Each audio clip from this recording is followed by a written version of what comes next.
14 gennaio, San Felice. È il 14° giorno dall'inizio dell'anno, ne mancano 351 al termine. Il sole sorge alle 7:47, tramonta alle 16:53.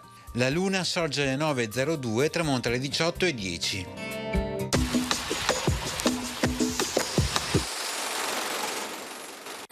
Durante il ducato di Pietro II Candiano, i veneziani estendono la loro influenza in Istria e in tale giorno ottengono che Capodistria paghi un tributo di 100 anfore di vino all'anno in cambio della loro protezione e di alcune facilitazioni sul mercato di Rialto.